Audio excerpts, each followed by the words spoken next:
Hey you guys, how's it going? Welcome back to the channel. If you have not subscribed, please subscribe so you can be notified when I go live or upload a new video. And please like this video. In this video, okay, there has been a lot of back and forth going on between Solar, Nateri, and Velvet. Velvet mentions ex baby dad mamas or whatever, and Natiri, she feels some kind of way about that and she responds. But I will be uploading that video where Natiri responds to Velvet in this video. And so I will be uploading that one next. But yeah, there is a lot going on between these guys. And yeah, in this video, Velvet, I guess, says that she has tried to get Solar to help her pay her phone bill, and I don't know. I don't know if she mentions or not if he actually paid it. I don't think he did, but that is just my opinion. Let's go ahead and get in this video. Hey y'all. Hey Kia. Hey y'all. Nutty. So that's what we're gonna get into right now. We're gonna talk about how I'm feeling. And we always talk about how she's feeling. I want to talk about how I'm feeling because I'm literally being moved to do this, and like I usually don't. She always is moved to do this. Talk about how I'm feeling because on social media I get a lot of backlash. I get a lot of, oh, she's a narcissist, she's a liar, she's whatever the fuck people want me to be, right? So I tend to keep things to myself, but I started realizing that when I am not doing what I'm moved to do, I'm technically out of my purpose. And each and every one of us have a certain purpose. I, for the longest, have been trying to not figure out, but just like really come to terms with a lot of things that is associated with my purpose. Because not a lot of people are going to understand why I do the things that I do or why I even have the purpose that I have. I absolutely do not understand why you do some of the things that you do. But that's just me. And so I have to learn how to be okay with my purpose in things. And over the last 5 years, since 2017, if any of you guys, hey Ocean. She definitely believes that her purpose is to save all of humanity and to just be a light for everyone. And she really believes that this is her calling, this is her job. If any of you guys have been watching me over time, you guys have, watched me struggle to communicate myself emotionally. And that has been a problem that did not start only on social media. That has been a problem that started when I was a child. And for some reason, There we go. My life took a turn where I never documented my life to be on Front Street or to put my business out there or to get following or get people to like me or anything like that. I was exposed to someone who abused my presence, and in turn it gave me the social media publicity that I have. So now everything that I do since that happened ends up on social media. And sometimes I feel like I have no choice but to talk about how I'm feeling or what I'm going through on social media because number one, most of you guys ask me so many questions about how I'm feeling, how I'm doing, how I'm like just so many questions. And I don't necessarily like want to just sit in the inbox all day answering this question one person at a time.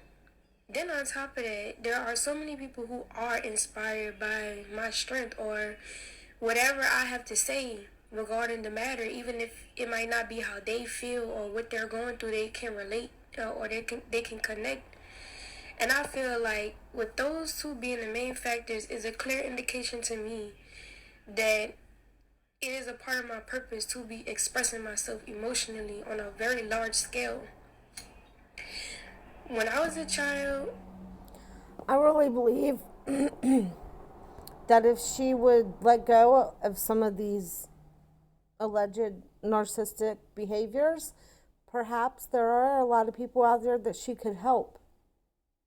But she chooses to stay in this mindset that she is above everybody else. She doesn't want to be on there connecting with people, talking to people, telling them one at a time how she's feeling. You know, she was taking things from people and then at the same time showing them her butt. And then, you guys know the rest of that. She gave her stuff away to go and be with Solar, which is, it just seems like there's one mistake after another. And it seems like it's just never ending. It's, I mean, I don't know. And I still don't know to this right now if she's with her family, but I really do hope that she is. I hope that she's with her family, and I hope that she gets some help that she needs. Because she's always talking about all this healing. I'm going through healing. I have to keep doing these big mistakes so that I can heal. And then I want you guys to understand every time I make a bad decision, and let me make my bad decision because I'm just growing and I'm healing. And it seems like that's becoming an excuse for getting by with doing what you want to do is saying, oh, it's because I'm healing. on a very large scale, I was not comfortable with expressing my emotions because I was feeling emotionally neglected as a child. I do not blame my parents for the things that I went through. I can only look at my circumstances and my situation and realize that my mom and my dad was growing up just like me as a young child and utilizing the resources the best that utilizing the resources that they had in the best ways that they knew how. Okay, but at the same time, you know, you're on a platform and you have to try to understand maybe how your family might feel, your mom, or even what you're saying that you're feeling neglected, or you were feeling emotionally neglected as a child. But this is not something that, in my opinion, you should bring out and just express this to the whole world. I'm wondering if she's even talked to her mom about this, because you have to understand, how would she feel? How would her mom feel? She has to put herself in her mom's shoes. How would she feel if Eliana later on in life just went public and told the whole world that, hey, I felt emotionally neglected? I don't blame my parents, but I did. Who is responsible for taking care of you as a child? It's your parents. So if you're feeling that way, that means that you feel like that they did that to you. And but you don't blame them because they're still, they were emotionally growing up too at that time. But I, I think a lot of it is too is that you have a mouth on you, and you wanted to do what you wanted to do, maybe. And this is my opinion. I don't know. I wasn't there. But from seeing things from somebody on the outside looking in, uh, it just seems like you didn't want to listen, and that's just my opinion. So my life has recently took a turn again and again and again. And I literally feel like I just want to cry. But then when I cry about it, people are like, you're crying for attention, or you're crying because of this, or you're crying because of that. And I'm just like, no, that's not the reason. And I have always been the type of person to not really care about what people think.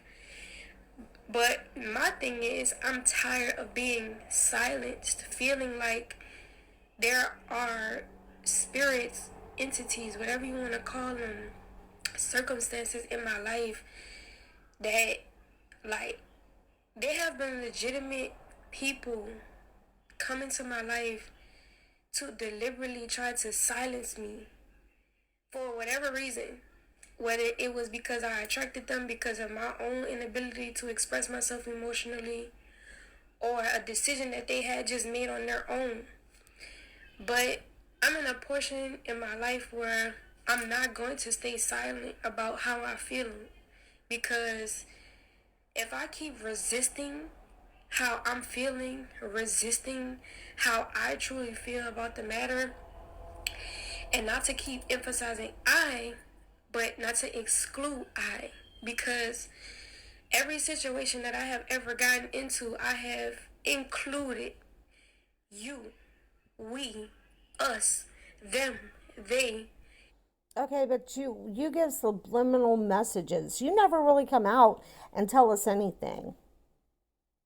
Who is this person that you say is trying to silence you? I mean, for real, you never tell us anything. You beat around the bush, and then we have to figure it out. But let's listen. And when it came down to the bottom line, which is there is no room for I, because I've accepted way too much. So,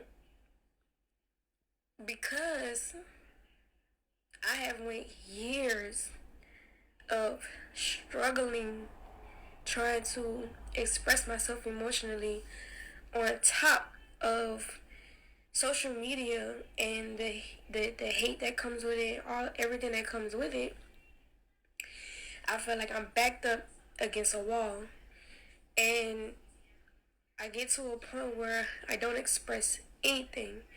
But I always seem to have the strength to be there to listen to someone else, or to help someone else through their problems, or listen to them talk about how they're feeling and help them get through their emotions.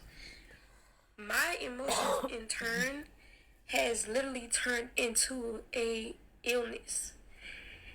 And people like to make fun of that, like people like to make fun of people who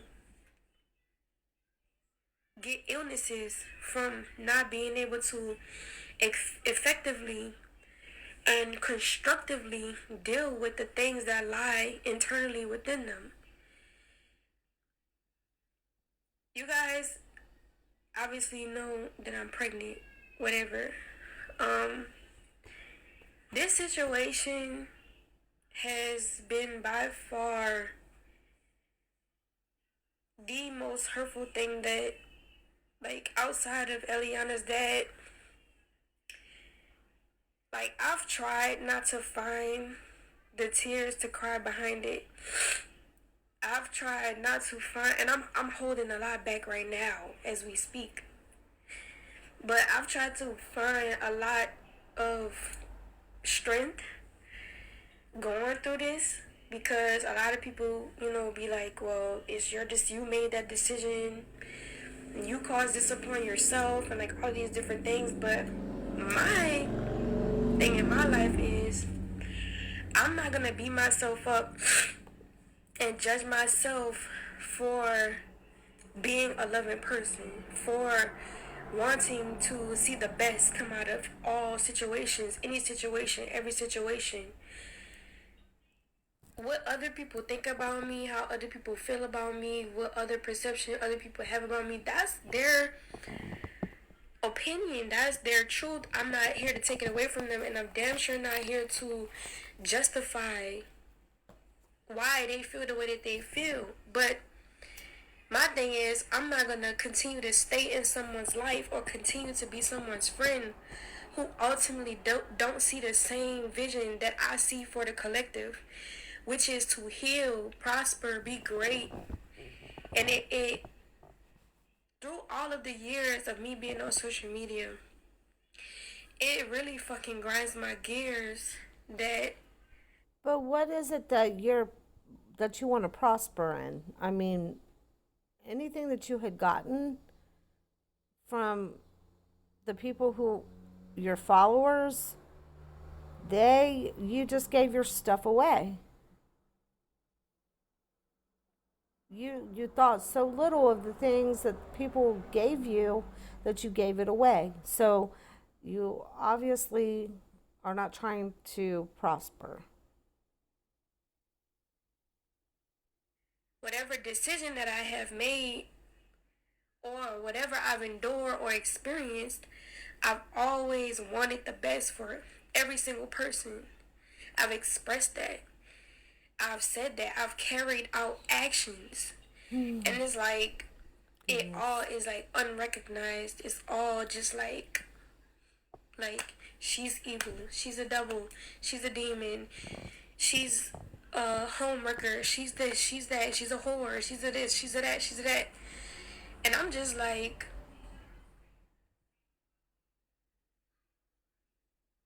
it just makes me want to cry because I feel misunderstood and unheard. And it's like, no matter how much I try to express myself, it just,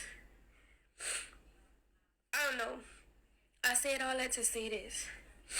You guys know that I'm pregnant.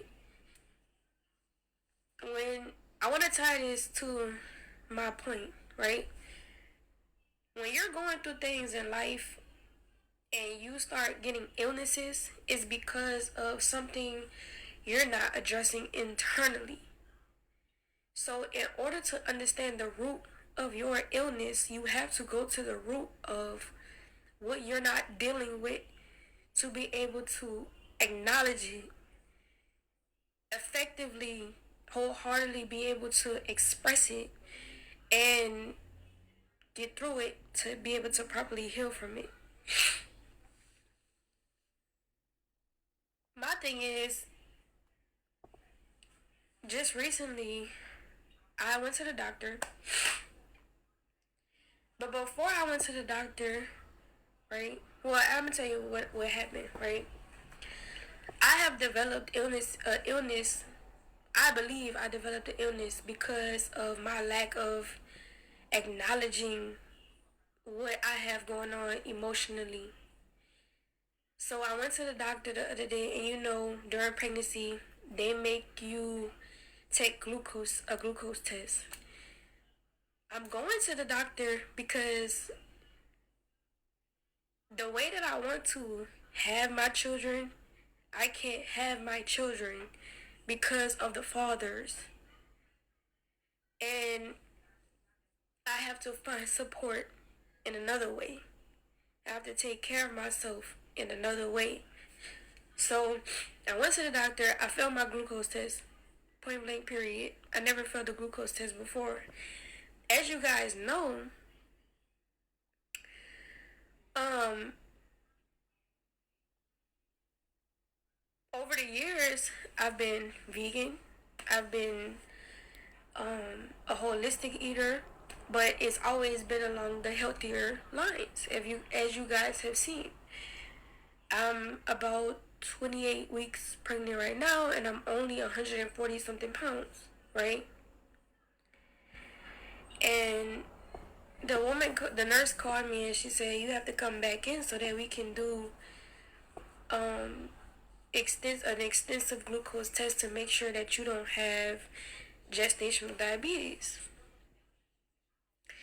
It's not upsetting me. It's not bothering me. I'm not like, oh my god, I'm about to die. it just really made me like, it really made me like be faced with reality of how I'm feeling, because I know that illnesses are attached to something that you're not dealing with in the physical, which it turns into a physical, something you're not dealing with spiritual.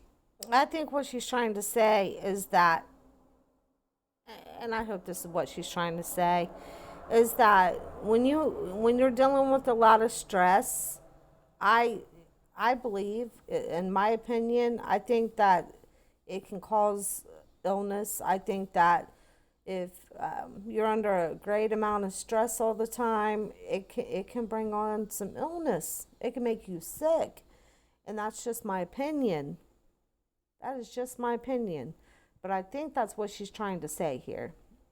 I think that um, she's saying that she's holding on to something that is making, and as a result, it's making her, well, she has, um, and this is something that some pregnant women, they end up getting this. I think I even had this during one of my pregnancies, but I think it's the type that you get rid of right after pregnancy.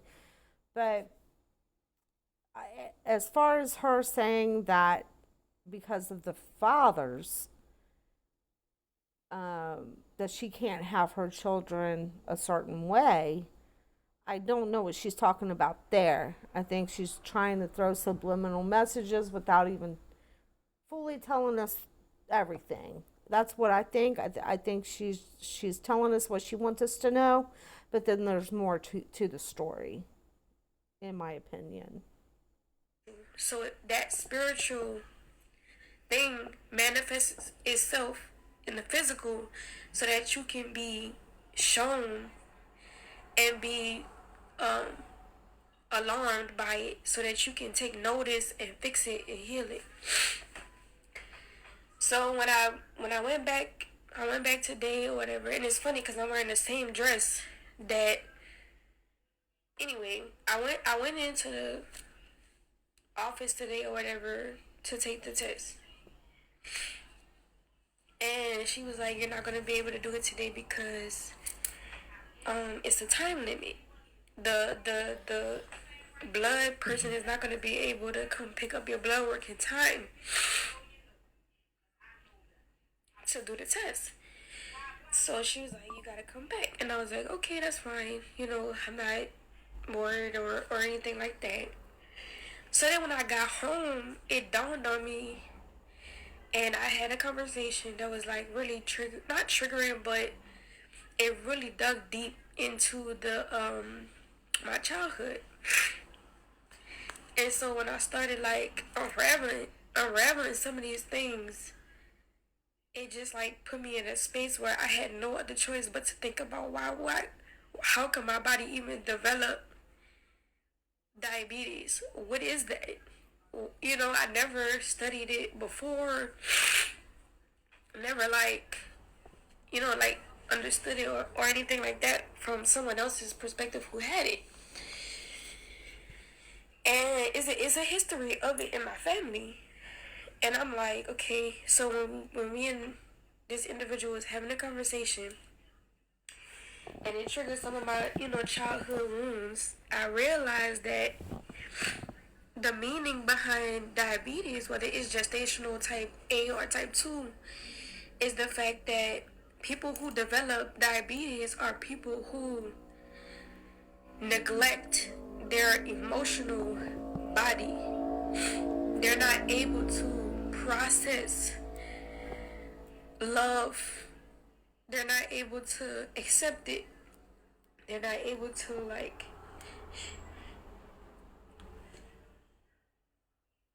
experience it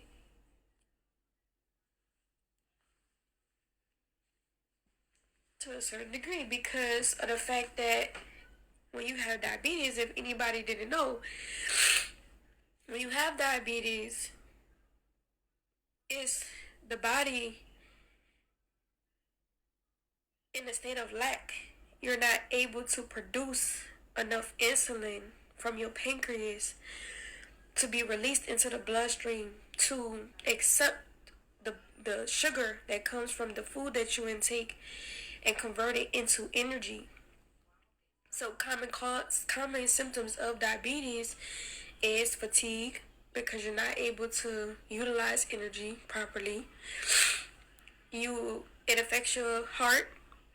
You can have heart problems. It obviously affects your kidneys because diabetes affects the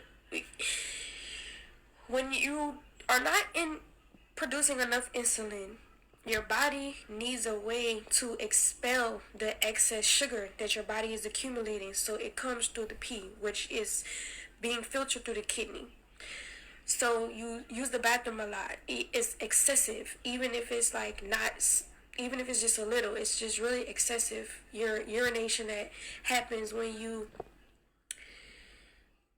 have diabetes because your body needs to expel the excess sugar, which in turn affects your kidneys because your kidneys help filter out toxins from the body, and now your kidneys are in overload. They're Okay. So yeah, I think it's important to say, I think she's worried about this as she should. She probably is just scared. But for most women, the this this diabetes, it goes away pretty much after, in most cases, after pregnancy, after giving birth. But it is a scary thing, most, you know, a lot of pregnancies, most pregnancies are, um, they give, if you're getting treatment and you're doing everything the doctor says, you're normally going to have a pretty healthy baby. And this diabetes, it will go away. Most There's a great chance that this will go away after the baby comes. working harder to keep you alive, basically. Because having diabetes is dangerous, it's toxic to the blood. So you also experience nerve damage because it's all connected to the blood. So I started looking up gestational diabetes. I'm like, what is this? And that's how I know all this information because I started looking into it. And what I found out was everything that I just said. And after I had the conversation with this individual and my childhood trauma started popping up, I immediately connected it to the symptoms that I was having right before I took the glucose test, and I'm still experiencing these symptoms. So like my fingers are numb, like my fingertips are numb, like down to this one. This one is numb. This one is numb, and this one is halfway numb. This one isn't numb yet, but it started out this fingertip being numb, this fingertip halfway being numb, and this was just like a quarter of it, but this one is almost halfway now, and this one is full, and this one is full. And I thought it was because like maybe the baby's sitting on a nerve, like I don't know, maybe I pinched a nerve, I don't know what's going on, but it would kind of like hurt. It would kind of like feel different. My grip would feel different, and so that's a symptom And trust me, it should go away right after you have the baby. of gestational diabetes. And then I realized when I was pregnant with Eliana, I had severe bladder issues because I didn't have diabetes with Eliana, but my bladder was being cut off because of the fact that I was so small. I was 116 pounds when I was fully term with Eliana, very malnutritious. So I was having complications with my bladder, And I remember that I would have to like go to the bathroom, go to the bathroom, go to the bathroom. I remember that feeling. And with Eliana, when I had finally made it to the hospital, they had to give me an emergency catheter because if I would have waited maybe hours after my initial visit, my bladder could have ruptured because of how much pee my body was holding in, right?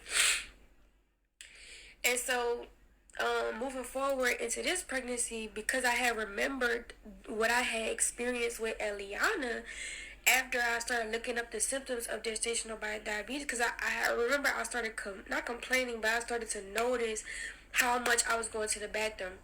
And Aviana was a very healthy pregnancy. I didn't have complications with Aviana. So I was like, this don't feel normal. Like something ain't right. Like I just couldn't put my finger on it. I don't know. Like something ain't right. So moving into the symptoms that I've been having, I've been like going to the bathroom a lot. Something else you experience with diabetes is that you become really thirsty. So when I tell you one of my main reasons for leaving this baby's father was because I was not intaking enough fluid. Like I felt like I was starving. Like literally, I felt like that. So, and I had to go to extreme measures to get myself fed. Like it was just fucking weird. So, with that being the case, So, one of the reasons why you left this baby's father, Solar, is because you weren't getting enough to drink? Like I'm confused. after I left him, I was drinking and drinking and drinking and drinking and drinking, and I literally felt like it didn't matter how much I drank, I just felt thirsty and dehydrated. My lips for the past couple months have been like caked over with dryness because I'm trying to like I'm doing everything. Literally doing everything that I can. Like I'm not even drinking straight water. I'm drinking coconut water the entire time. Like I'll drink, regular water here and there, and then I was just switching it up with drinking liquid because I just felt so thirsty. So I'm noticing. I'm just noticing these patterns. Even now to this day, like to this very moment, I like have to have something to drink. Like I have to have something to drink. If I don't have something to drink, like it's just not gonna be good. I was experiencing headaches in the very beginning of the pregnancy up until like 5 months. This was after I left the baby's father or whatever. Eventually my headaches went away, but I don't know. I don't know. I it could be a situation where I don't have gestational diabetes, and this is just a alert for me to look at my internal body and release and get some of these things out, or I could very well much have it because of how long I've went without acknowledging my emotional pain, my emotional body. So I'm just like it. Like I'm not like heartbroken to the point where like I just can't do life or anything like that.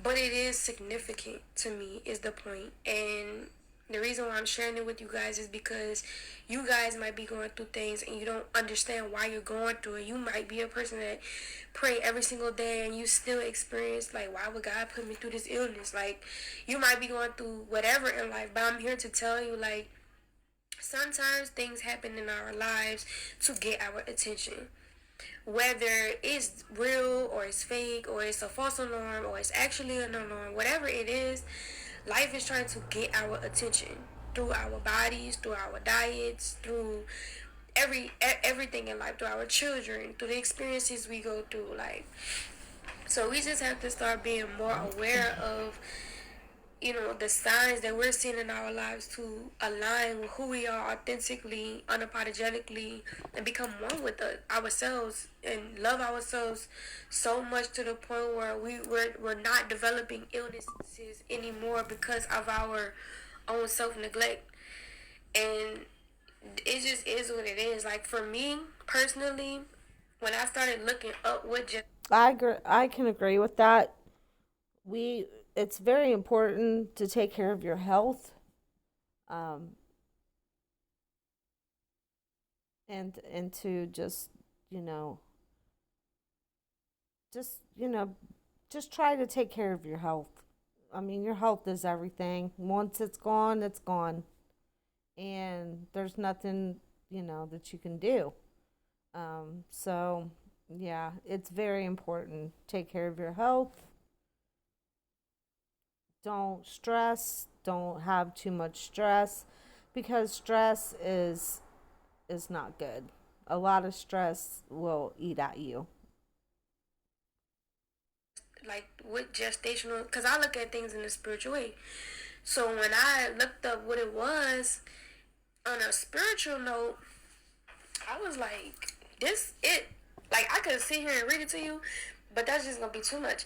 But when I was reading the spiritual background about gestational diabetes, what it's linked to, etc., even just diabetes, period, I was like, wow, this is like literally my childhood. Like this is literally like reading me off my childhood, and not only that, what happens to you in your childhood, it really does shape the person you are as a young adult and an adult.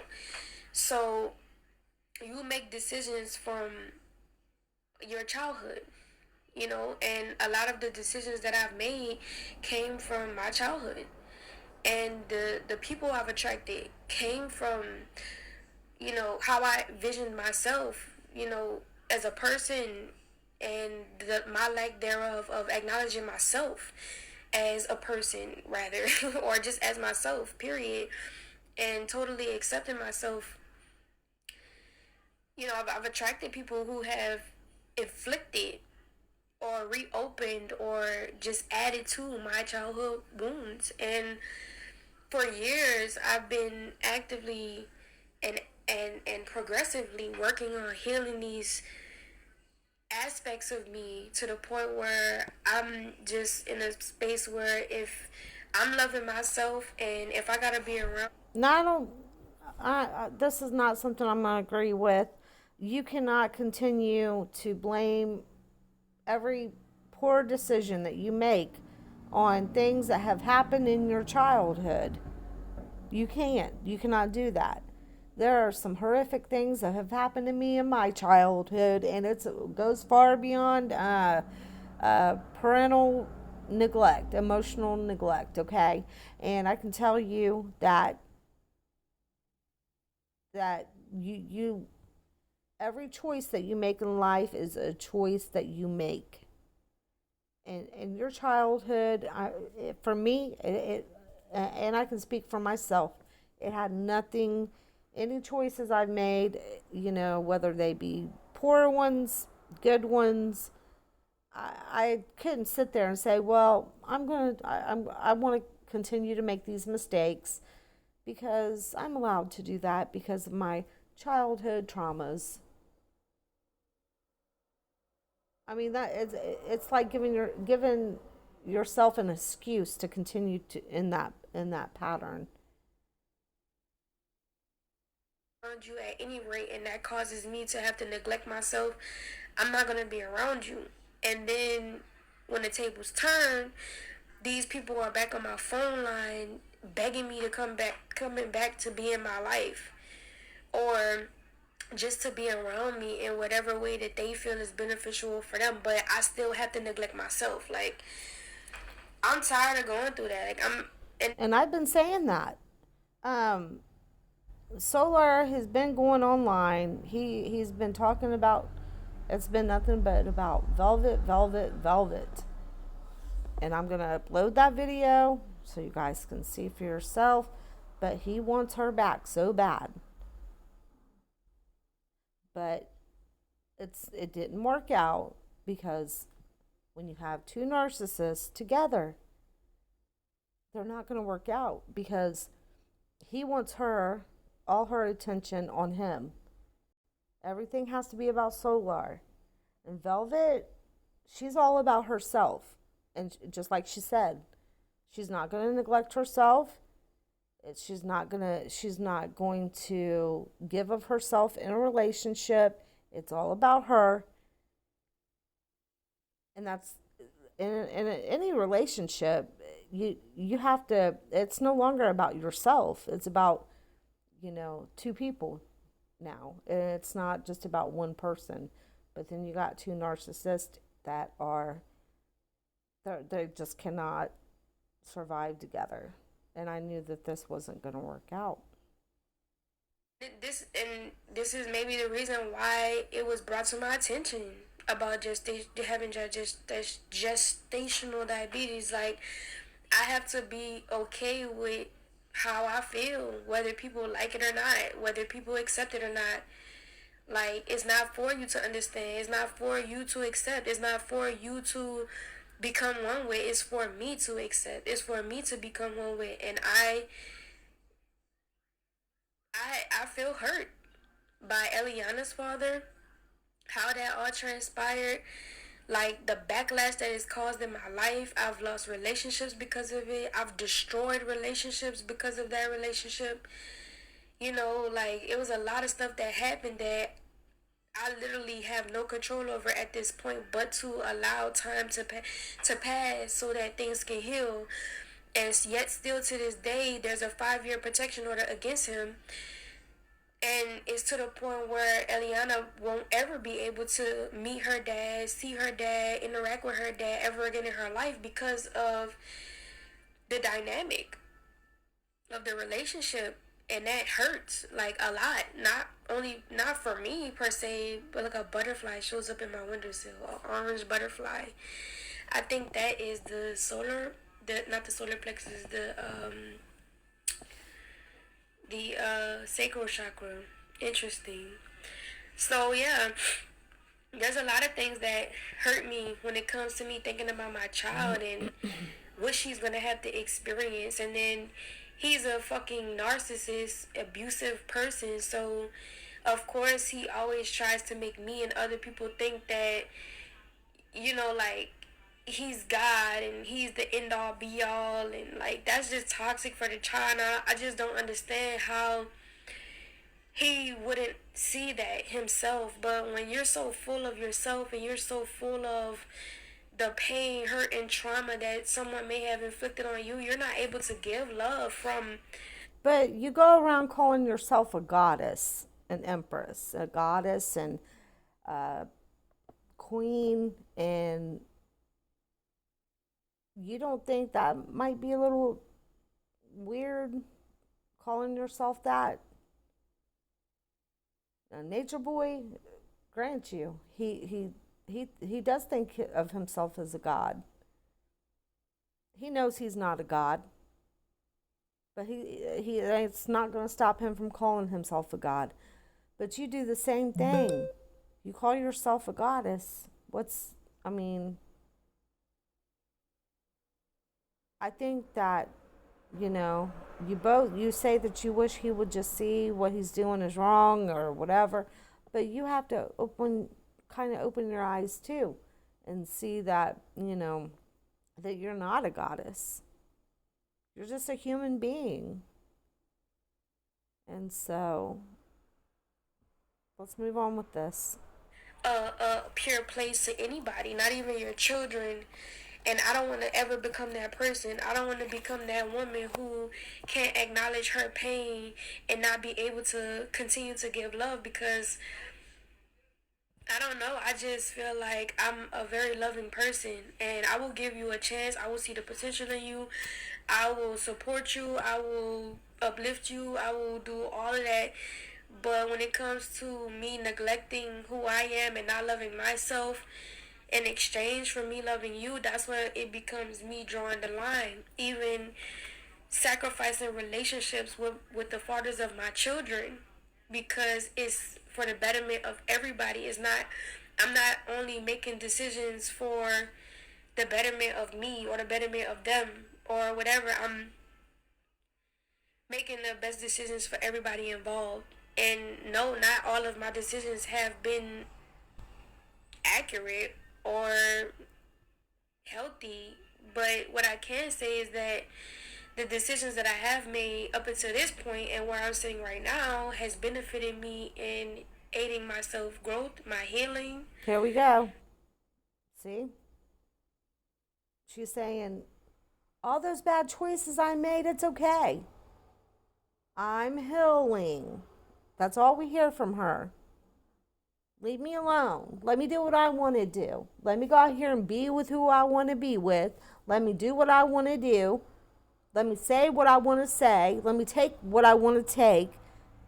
And in the end of it, whenever it starts getting thrown back in my face and I start getting questioned about it, I'm going to start crying and I'm going to say, oh, it's because I'm healing. I have trauma. I'm healing. You cannot continue to use that excuse forever. You can't. Because people are going to look at you and be like, when does the healing end? I mean, you've been healing now for years. My purpose and all of the above, and I don't really have anything to be regretful about.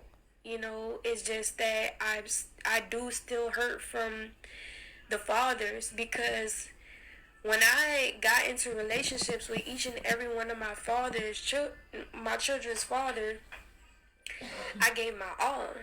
Like, I did the most. I went above and beyond. I was there. I was there to the point where the father of my children, every single one of them, wish still to this day that they could be with me. But I'm just like, no, because you don't deserve a person like, you don't deserve what I have to offer. You may deserve a person to love you and, take care of, be there for you, support you, but not from me. Because when I got into a relationship with them, it was not reciprocated, and I don't look for things in return. But I'm not a bare minimum bitch either. Like, you're not about to breadcrumb me. You're not about to bare minimum me. You're not about to abuse me. You're not about to sit there and do whatever you feel like you want to do and neglect me and my emotions and the children. You're not doing that. I'm sorry. I put way too much on the table for people to come into my life and act like I'm less than what they know I came to the table with. Like, men and women. That's why I don't have no real girlfriends like that, for real, because it's to the point where so much hurt has happened in my life. I'm to the point where I don't know, like, who really there for me, who really support me, or who really jealous of me, or who really fake with me, just want to be around me. Because they got a lot of people that do that, just be around me just to soak in my energy. And because when you get around me, that's one thing about me, and I will never deny this about myself. You can call me narcissist, you can call me um arrogant, you can call me whatever you want, but there's just core things about me that I have been shown over the years, that what I bring to the table is what I bring to the table, and nobody can change that. I can't even change that unless I wanted to. If I decided not to heal, if I decided not to take the steps that I'm taking right now. So my thing is, people have come into my life just to befriend me, to soak in my energy, because when you get around me, there's nothing but abundance, like literal abundance. Like, I could. Okay. I have no words. I mean, I'm sorry, and this is just my opinion, okay?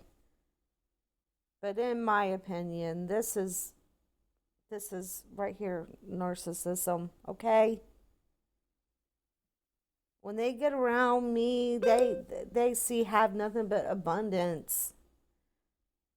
What? Oh my goodness. Oh gosh. I mean, it's good to have confidence.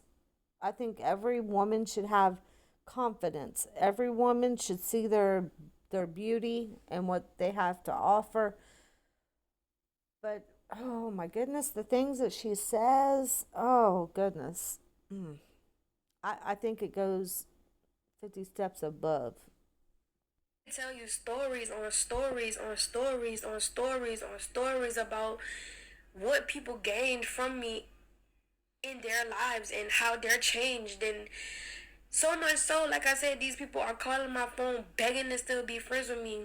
And if I say no, or if I say, like, I don't want to be in a relationship with you, these are the very people that go on social media and talk about me, talk shit about me, call me a hoe, act like they fucked me and really didn't. Cause confusion in my family life, cause confusions in future relationships, and try to destroy my blessings and my abundance and the things that good that are coming to me. Like, this is so fucking whack and weird when you What abundance? What, I mean, I'm just asking. I mean, what does she